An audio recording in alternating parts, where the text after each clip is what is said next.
Are you a huge fan of Wingspan? Well, good, because we're going to be talking about the Oceania expansion today. Let's get into it.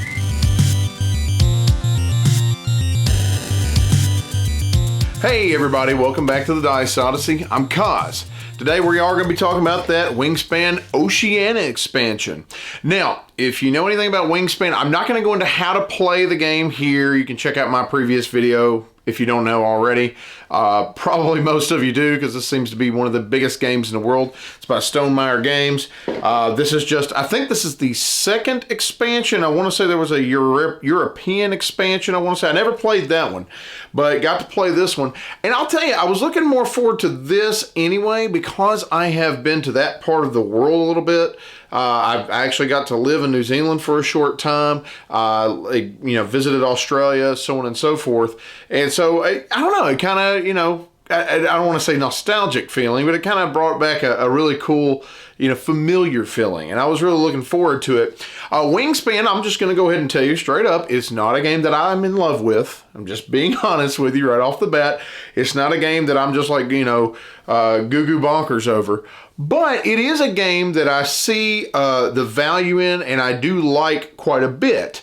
Now, I'll tell you, part of that reason is because of my wife. She loves the base game of Wingspan. Now, you have to understand, my wife, and if you follow this channel for any length of time, my wife is not what you would consider like a deep gamer or anything like that. She likes more simple, just let's get into it, let's play the game. I don't want to learn a billion rules type of game. She likes light to slightly medium, right? Ticket to Ride-ish kind of games, Splendor, things like that. Wingspan caught her attention, and I've said this before, Wingspan caught her attention because of the theme. And we would play that game a lot, two-player. Now, I played it with more than that, but she loves that game, so it's something that we'll pull out occasionally, and she still enjoys that game greatly.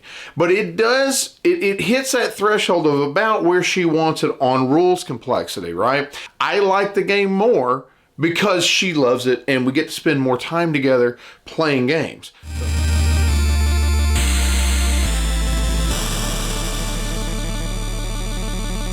Now, this expansion, you're going to get a lot of different kinds of bonus cards. You're going to get nectar tokens. You're going to get yellow eggs. We had all these other colors. Now they're throwing yellow into it. Now, you're going to have some new bonus cards with some in-game scoring goals on it. End of round goals as well. And I'll tell you some of the things that I really appreciated. One in particular was then there is no goal this round. What's really cool about that goal is that you can actually keep an extra cube in between rounds, right? And so if you put that down, you actually get to take an extra action. Another end of round goal is the beak pointing left or the beak pointing right.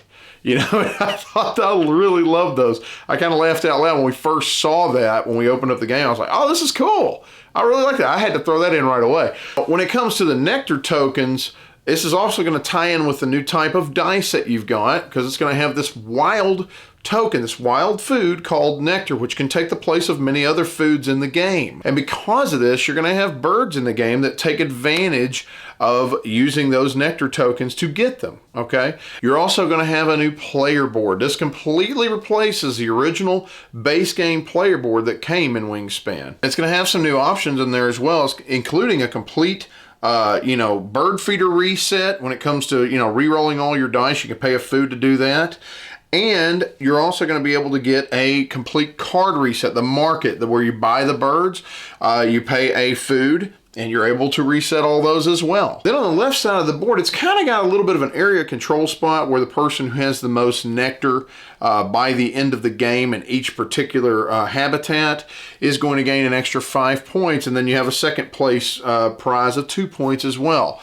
And so you're definitely battling it out when it comes to trying to gain the most nectar in those spots. There's also these new style of yellow power cards that allow you to gain more things at the end of the game itself. For example, there was a card that I used that actually allowed me, at the end of the entire game, it activated its yellow power, and I was able to add more eggs to all of the birds in my waterfowl area, the water area, the habitat. And so it added more points for the end of the game. And you can do that, I think, with cards and otherwise. And there's obviously an Automa deck. This is Stonemaier we're talking about. They have a single player solo game. And that's going to be your components and some of the changes that are in the game. Let me tell you what I think about it. Now, first off, did I like this expansion? Yes and no. It's kind of a mix. I actually do like it, but there's some things about it I'm not a huge fan of, but it doesn't break it for me, if that makes sense. Let me go ahead and go into that. First thing, the pros. I really, really, really like, and this is going to be a funny word for it, I almost had I guess you could call it a gamery feeling of Wingspan. In the original game Wingspan, it's pretty basic, but it's got some really cool in-depth stuff that you can do as you continue to build out your tableau. Big word there. With the Oceania expansion, it added in a bit more depth that I did enjoy, you know, for the most part. And I think it added a bit more depth that I think other gamers, and I know for a fact others did, especially at my table, really enjoyed, for the fact of you got more that you can do, more that you can focus on, more, I guess you want to call it paths to victory, it felt like. If you thought that the base game was a little too simple, which I don't hear too many people say that, but I mean, it's possible that you're out there and you think that. This will definitely, this might scratch the itch of adding more complexity and a little bit more depth to the game, okay? So there's that one thing. And on top of that, there are more options in the game where it allows you to get more stuff back using different routes. For example, like just being able to reset the bird feeder the way that you want to by just paying a food. You know what I mean? You couldn't do that in the original game. In this expansion and on this player board, you are given a little bit more, I guess you could call it agency over your actions, meaning you have more options, you have more things, more routes to be able to do things that you need to do to get ahead in the game. And that's good. These are all good things. Now, another huge positive was all the yellow power end of game bird cards. And again, I don't think I would ever want to not play with that power, you know, because it's just, you get that and you're kind of planning ahead for the end of the game. You're setting up how you need to go. It's almost like end of round goals, but it just stretches it out to the end of the game. It kind of made me feel that way. You know what I mean? It felt like one giant end of round goal, but it was just over the 4 rounds. So that's awesome. Now, this is where it's going to be a little bit of a double-edged sword for me. The nectar. The nectar, okay, if I am wanting to go a lot more in depth and I want to have more to do, the nectar's cool to some extent. It's also got that little, I guess you call it an area control part of the board where, you know, you're trying to get more nectar. I don't know if I call it area control. It's like you're trying to get a majority of the nectar and whoever has the most wins. So technically it's area control, but you get my point. That's okay, and it gives you one more thing to work towards. But I'll tell you what, nectar is so darn abundant in this game that really, yeah, I mean, maybe it will be close by the end of the game, but it feels like a moot point to do that. You know what I'm saying? It feels like it does feel kind of like one more thing to do when you've already got a few other things added into the game. And again, it's not a bad thing. It's just, it's there, and it was cool, but I just don't know how I feel about it. I feel like it changed the game so much that, I don't know. It's not something I was just tremendously excited about. I liked it, but it's not like, you know, it's not something I'm looking forward to doing every time I play Wingspan. It's just whatever. The other thing is, nectar is a wild in this game, and it covers so many things, and it's just so stinking abundant, especially on those dice. It's on 2 sides, I think, of each die, and that's a pretty good high probability that you're going to get it a lot. And quite frankly, every time somebody sees it in the bird feeder, they're going to want to go for it. You know what I mean? And a lot of the bird cards, too, I think many of the brown powers, they would give you nectar, and then your neighbor would get nectar, you know? So you're getting a lot of nectar in the game. And yes, you do discard it at the end of every round, but nectar is so stinking abundant, it feels like it makes it so much more easy for everybody to get things done. And to some extent, that's cool, right? Like I said, it feels like a double-edged sword here. But to another extent, it's like, well, why would I never go for nectar? Because I don't have to go a lot of the times for the other food icons. Don't get me wrong, you need them, but it's just, why not just get nectar instead of all the other stuff, you know, most of the time. And so anytime nectar comes up, most of the time it's going to be taken, you know. So I think the biggest thing for me about this expansion is I don't think it's one I can sit down with my wife and play. It feels like it adds just a little too much complexity. It's not overtly complex, but it's definitely more... It's definitely more for gamers, it feels like. Like I said, I can sit down and play with it, and I will. But with my wife, who just doesn't get into gaming like I do and like a lot of my buddies do, I don't know that she's going to enjoy this expansion. Again, the base game is about her limit, her threshold. She said this to me about where she likes the complexity of a game to go. And even then, it goes a little bit over what she likes, but she's willing because of, you know, the theme and the components, and it's not too busy. And I'll tell you another thing, that leads me to another kind of a con, is I felt like this board, if you compare the two boards, I really like the base game board of Wingspan a heck of a lot more in terms of the colors. The graphical design, it just makes it easy to see. While I love the artwork on this, and I mean, it looks like a fall, you know, it looks like fall right now.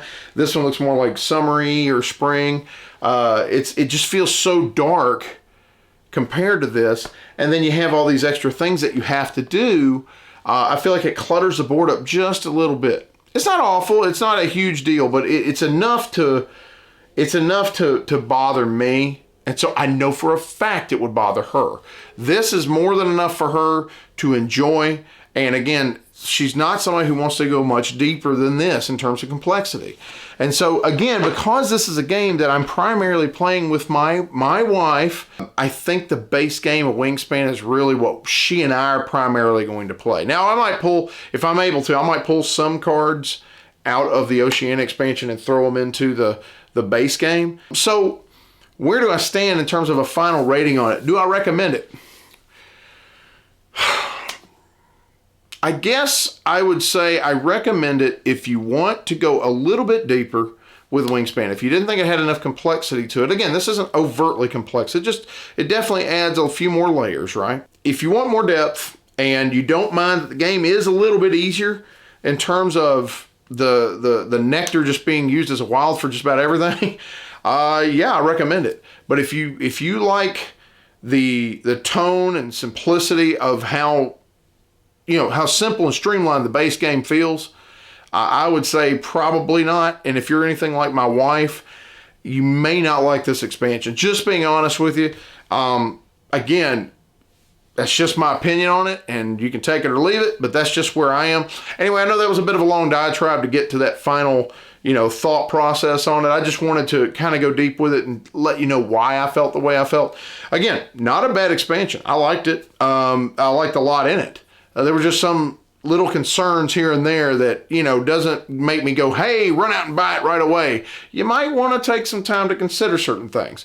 So anyway, that's the review. Thank you so much for watching Dice Odyssey. But how about you? Do you like Wingspan? Are you someone who likes more complexity in that game? Or do you like the kind of the base streamlined edition of it, which is the base game? Have you played the Oceania expansion? What did you think? Did you kind of get the same vibes I did? And please don't forget to like and subscribe. We'd love to have you on the channel, and we'll produce more videos as we can. You have a blessed day, and game away. This video is brought to you by Fallen Dominion Studios. Check out their website at fallendominionstudios.com.